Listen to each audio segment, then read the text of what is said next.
Hey Stats, Mrs. Martin here. In today's video, we're going to cover how to create scatter plots using Google Sheets.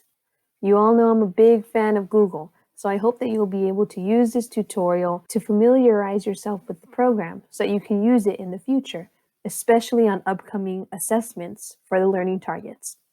To begin today's work, you're going to want a copy of this data. Check out the description or the notes, whether you're in Edpuzzle or YouTube, to get a link for a copy of my sheet. Now that you have a copy of the data, let's check out the scenario. More sugar, more calories? What we're trying to determine here is whether or not sugars have any correlation with the number of calories that you gain from eating the various candies. In the words of your textbook, is there a relationship between the amount of sugar in grams and the number of calories in movie theater candy? They've given us 12 types of candy here to work with. Now, we learned in notes today that an informative way of visually representing two sets of quantitative data is by using a scatter plot. Remember that what's happening here is basically this column makes up one axis, and this column makes up the other axis. And thus, these data points are paired to be plotted in the coordinate plane, so we can look to see if there's any association between sugar and calories. To do this with Google Sheets, I'm going to click on sugar, and I'm going to drag all the way down to the calories for Whoppers. So that's cell B4 to C16. Once I have all the cells highlighted, I will go up to Insert and Insert Chart.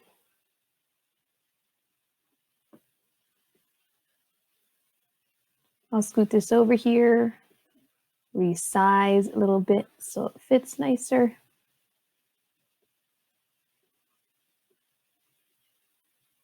And there's my chart. Now, for the most part, Google's going to understand by the set of data that it should be creating a scatter plot. If it does not, I can double click on my chart and make sure that my chart type is a scatter chart. Again, notice that our data range covers from cell B4 to C16. So we make sure that it's getting all the data.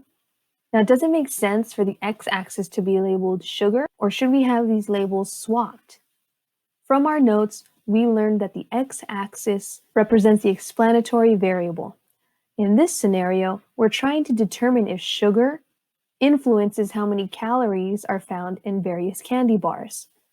In that case, sugar is our explanatory variable. So yes, the x-axis should be labeled sugars, and the y-axis would therefore be labeled calories.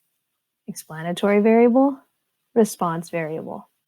And just like that, we've created a scatter plot in Google Sheets. Now, some of you have become very good at playing around with Google Sheets and customizing. Feel free to do so. Remember that you can change things like your chart style, chart and axis titles, series. You can add a legend.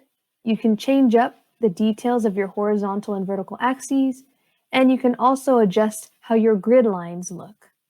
Feel free to try out some of these customizations. To wrap these up, let's talk about the relationship that we've uncovered between sugar and calories. What type of association do you think is going on here? To see this a little better, I might want to change up my vertical axis so that the minimum value is a little closer to 300. My maximum value is around 800.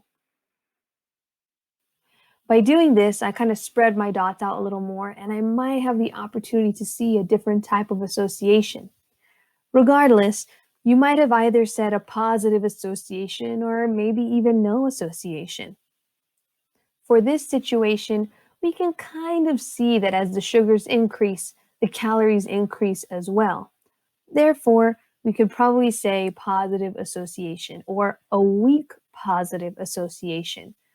Let's give our response a little detail by sharing what kind of form the scatter plot takes the strength of the association, and possible outliers that we might find. To sum this up, there is a positive association between sugar and calories for movie candy, albeit not a very strong one. But overall, candies with higher sugar content tend to have more calories than candies with less sugar content. As for form, we can see that it takes on a linear pattern. But because the points vary somewhat from the linear pattern, we could probably say that the association is weak, or at most, moderate. As for outliers, you might have pointed out the peanut M&Ms with the sugar content of 79 grams and 790 calories. This one departs quite a bit from the linear pattern. That's this one, right here. Now remember, the direction of the association only describes an overall trend, not necessarily the relationship for each pair of points, hence the outliers. So as we continue to move forward with these units, make sure that you look at the data objectively and remember that stats is helping us find patterns and generalizations. Thanks for your hard work. Until next time.